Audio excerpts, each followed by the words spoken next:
Take a young family with an Irish background, a great home, and swap it out for the roads of Australia and this Winnebago. Meet Pam, a leading sales executive with an idea. Kind of just had it as a dream, and we brought this into our lives. And hubby Kevin, a 3,000 ideas a minute school teacher. And their 4-year-old son Henry and 5-year-old daughter Millie. They want to drop their current lifestyle for an Australian adventure. Join the family on their journey, somewhere out there.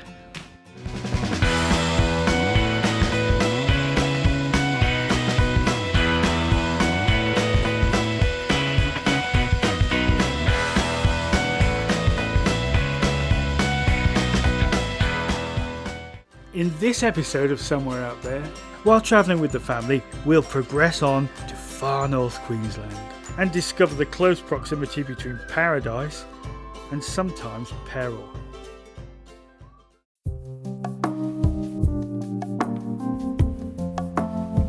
The family wake up in paradise. But in this case, paradise is pretty close to a nightmare.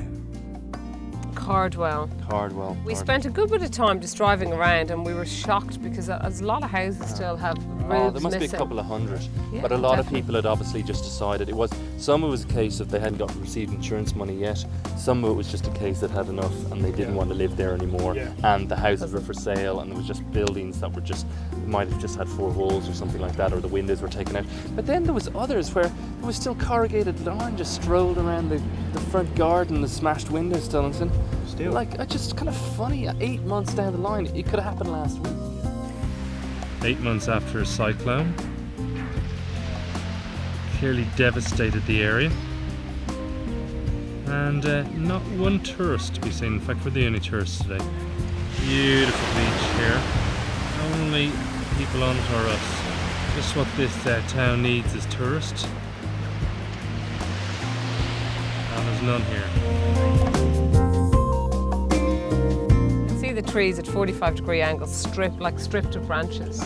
You know, and what really kind of hit us is we drove out to Tullyheads, this beautiful beach out there, and literally all the trees were at that 45-degree angle. You can imagine being in a little beach hut, you know, because they have the shacks. A lot of these places are probably holiday homes. Yeah. And to see the cyclone, you must have felt the cyclone coming in. They were protected from nothing. They would have just been flattened.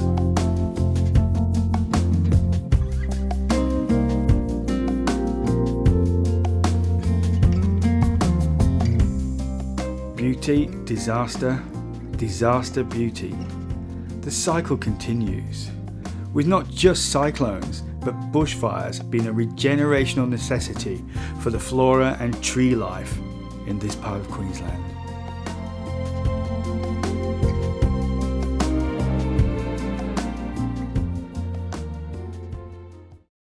Okay, Henry, you kick it this time. Big kick, Henry. Whoa!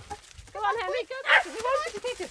Henry, he Wants wants a you big to kick, kick big it. kick. He wants you to kick it. Give it a big kick. He's saying kick it. He's asking Big kick, you to kick. kick it. Yeah, Oh, good great boy. kick, Heinz. Your turn, And he's Millie. going to return it. Here we go. And I love the way just looking. Ready, Millie? Come on. Go! Okay, so this is Claire cooking dinner. hiding Kids. the broccoli in the bolognese. Oh, I see what Easy you're doing. enough. I've got the carrots here and sweet potato. I know they can mush up easily enough. Oh, okay, We can mix them in with the tomato sauce. okay. Over and That's out good. from kitchen care. Look, I can handle 1 or 2 or 3, like if Henry's having a bad day or if Millie and Henry are fighting. But then if Kevin and I are fighting and Millie and Henry are fighting and all 3 is all in stereo, everything's together, I just have to get the hell out of there.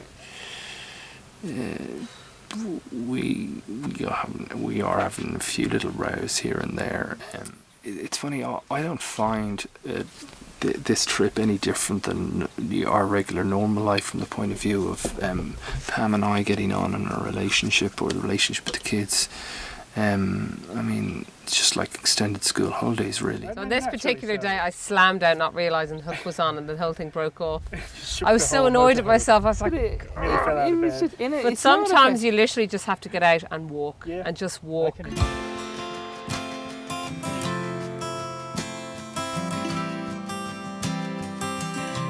Right. And then also the fishing, which just particularly in Palm Cove, the last place we were at before we got to here to Rocky Creek, it was just the fishing thing, and we were just catching small fish, but we were catching them rapidly, and that was the great fun. It was just getting into that sort of relaxing sort of, you know, being a kid, but also sort of learning to just sit still and get a job to do and stuff, and that's been great. And, we've been catching these little small tiddlers last night and this morning again, and Henry just wanted to eat them, and I couldn't say no.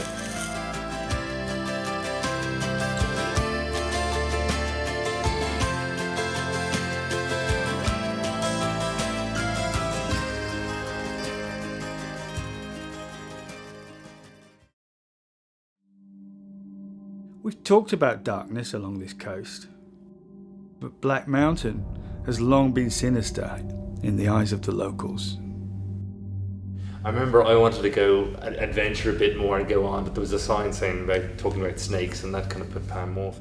Since back in the dream time, it is said that if you enter its hollows, you will not return. There was just that draw to it, that magical kind of mystical.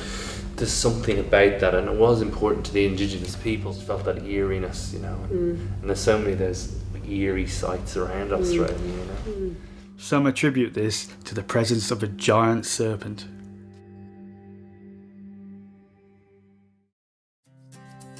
The journey has often seemed endless, but the family finally arrived in Cooktown, far north Queensland, the farthest north that they are going to travel in the whole trip.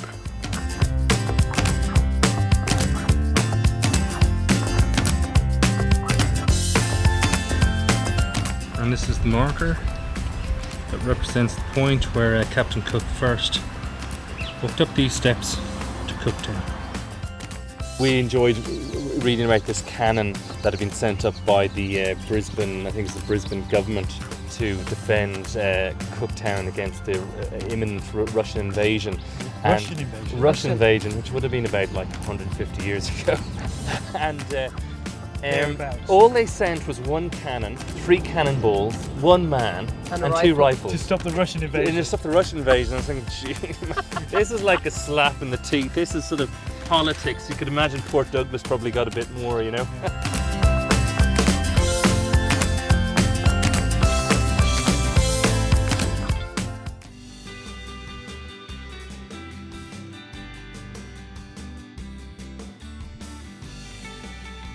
Well, we are meeting up with other people along the way. You're only meeting them for a night or a few hours or something like that. But to meet up with people you know, it's just so exciting. Absolutely. And the team comes to town. Good to see you guys. What's in jeans? City slickers? We're just wanting to rant and rave about our stories and what a fabulous time we're having. And you know, the kids are getting all excited. So you guys been playing a lot of Uno? Yes. It's been a while since our last catch-up, and the first thing that Kevin wants to show us is the RV's wall wounds. You're trying to be a bit more sociable, park a bit close to the curb. But then this leans over. We had a pole here that I was aware of, parked nice and relatively close to the curb. But then, because the wheel is so far away from the back, you pull out and that hits. Scraped along here, knocked the end off here, bent a few bits around here. But in good repair are the bikes, which if you'll remember, we smashed in New South Wales. Oh, they're breaking the bikes. Tell them to stop, they're breaking the bike.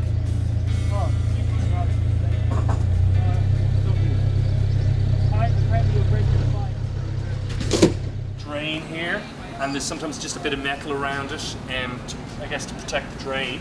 And I was just trying to park in a bit close, and it just tore it. I was sitting there in the driving seat with the window even closed, and I can hear this hiss, the mark. And you know, it's pretty durable, this motorhome, so it's put up with a few things. So it's all good at the moment. We've already. You guys, I don't know how I keep you in food. They're eating. I think they must be on a growth spurt, both of them. All I do is feed them. Yes? What do you have in yours? Honey. Oh, Millie, I didn't know you wanted honey as well. So what have we done? What sort of breakthroughs have we had in the last while? What have you learned to do, Henry? Swimming. Swimming? Not with a float? Take your hand away from your face. Really? Yeah. And what does it feel like when you're in the water? Nothing. Nothing. It doesn't feel like anything. And can you swim in the shallow end or the deep end? The shallow end and the deep end. And can you go all on the top of the water or under the water? Under the water and on the top. On the top. What have you learned to do? You just told me you can do something in the water. Handstands under the water. I've thought of something else you guys have started doing. A lot of. What would we do with Daddy on the jetty? Fishing. That's right. And how many fish did you catch yesterday? 4.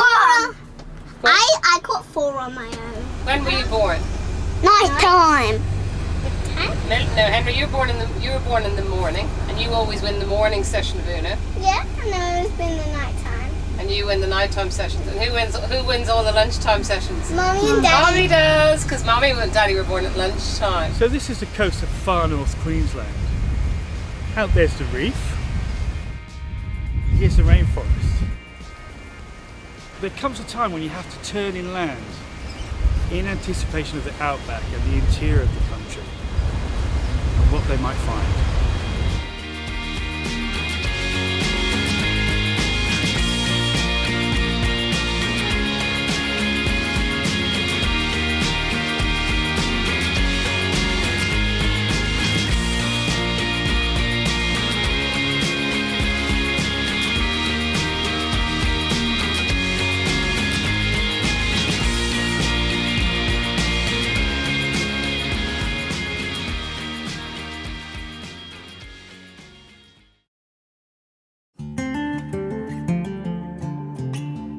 The first stop inland reminds us that quite a few mainstay crops were cultivated across the late British Empire, in this case on the tranquil fields at Nerida Tea.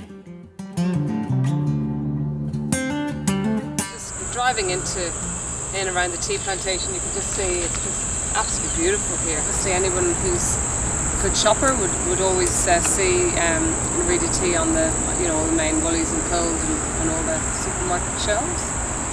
So obviously the tea plantations are running all the way in, just beautiful field after field of tea plantations, which is lovely. So after a hot day on the road, it's funny how sometimes tea is even more refreshing than a cold glass of water.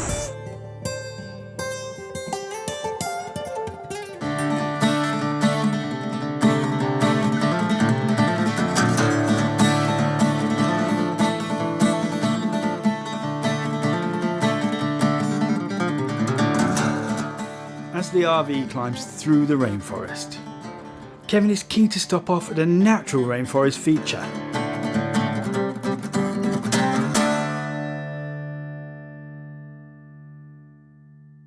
There's an original tree that's all happy and tall in the rainforest, but then a fig tree comes along and it just makes its home on top of the tree and eventually kills off that other tree, and left behind is this just fig tree with lots of strangler vines, and it's a big curtain, and it's going to look something like this, we hope. Wow.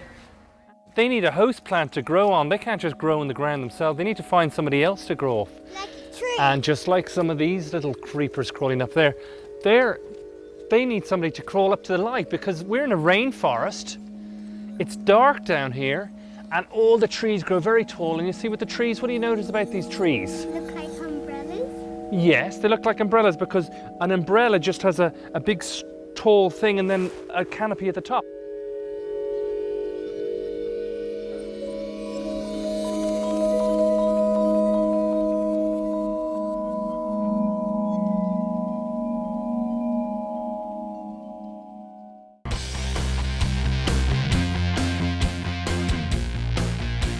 As if by magic, well, more a trick of altitude, the family emerged from the steamy rainforest into the temperate, fertile climes of the Atherton tablelands.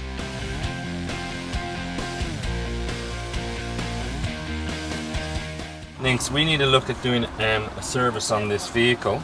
It's been 7,000 kilometres since we've been driving it, and unfortunately I'm embarrassed to say we haven't even checked the tyre pressure yet. So what I just want to do is just put some oil yesterday just to check the oil.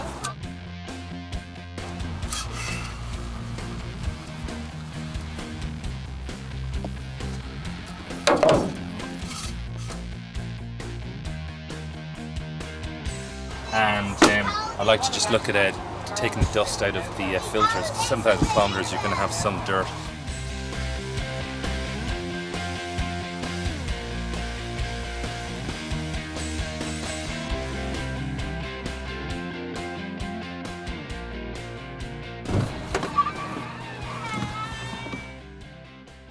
Looking at engine coolant number 2. She's no idea where that might be. After a while, it becomes apparent that Kevin may not be that au fait with mechanics and the workings of the internal combustion engine. Perhaps we'll put it all back together and hope that it runs again.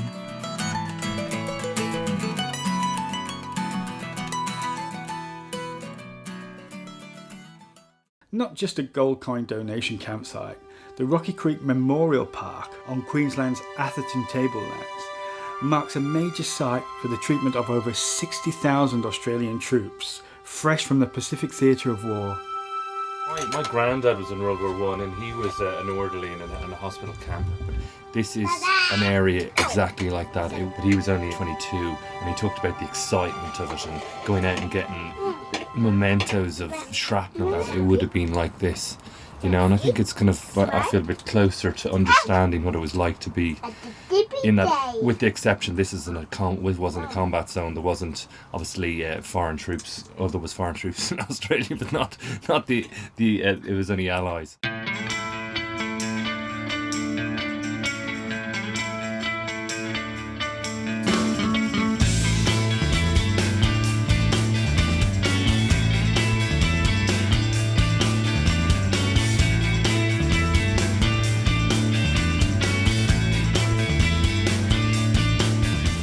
Amongst the beautiful arrangement of beds and flowers, Kevin notices some very discreet workers in the memorial park and decides to have a word with the boss. I just see some guys doing some watering. I see a guy over there doing some blowing. Can you tell me something about them? They're low security inmates from the local prison farm. Is there anybody in the vicinity that's keeping an eye out for them, or are you the sole? I'm the sole.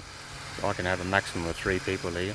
Okay. Do you find them good workers? Are they delighted to get out? Oh, they're good to get out. Yeah, they want to get off the farm for a day because that's part of their. They might be another month or so before they do get their parole or release from the farm. Yeah. So you call it a farm? Are they growing food or? They grow food. Yeah, they got bananas down there. They got a dairy farm down there, and they got paddocks. They grow whatever vegetables they're growing throughout the year. So that's wonderful. So this is not a prison where they just lock them up and supposedly given some form of rehabilitation or whatever. These guys are made. What is generally the problem, I guess, is that people feel worthless, so that's how they end up in prison. They don't have, they don't feel part of society. And in this farm, they're doing purposeful things. They're growing things. They're farming. And they leave feeling that, I'm a worthwhile person, an important person, and we're appreciating to be able to stay here. And I was telling Millie if she gets really famous, she'll get a hair and makeup person coming to touch her up before the camera arrives in the morning. That might make. Does anybody know? What? We're going to see these things called lava tubes.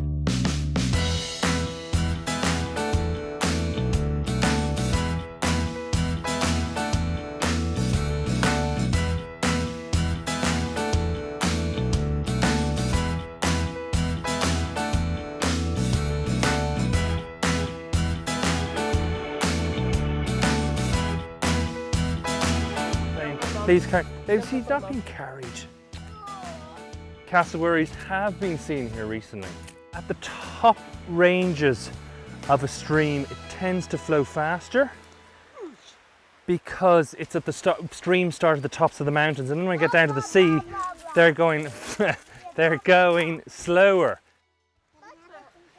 You can have a drink of water, sure. Okay. Oh. We could even play a little bit of hide and seek. Would we do that? Yeah. Okay, you guys find a place to hide.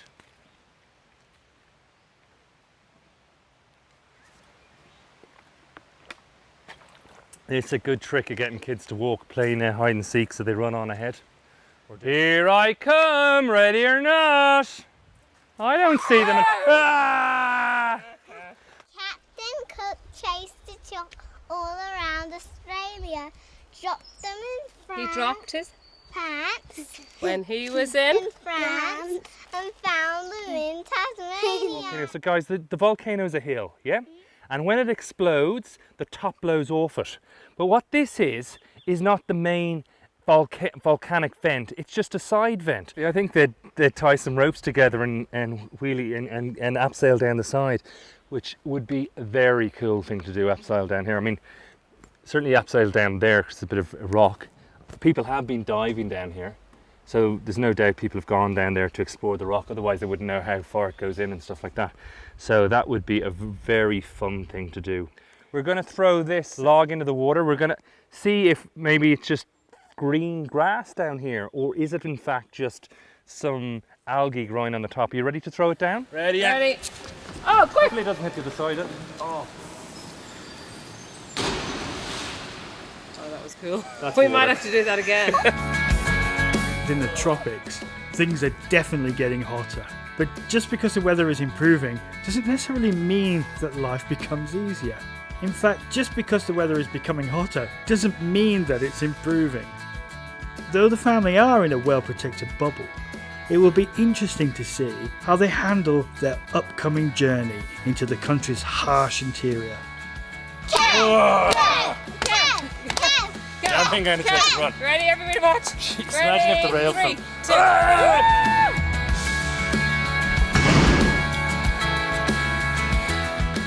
2, Next week on Somewhere Out There, Millie gets her homework to do on the road. The family are fascinated by the powers of nature, and arguably they meet the hardest working man in Australia. We look at the minerals of Ted Elliott's precious stone collection and realise things are going to get drier. Temperatures are going to soar, which might just affect the relationship.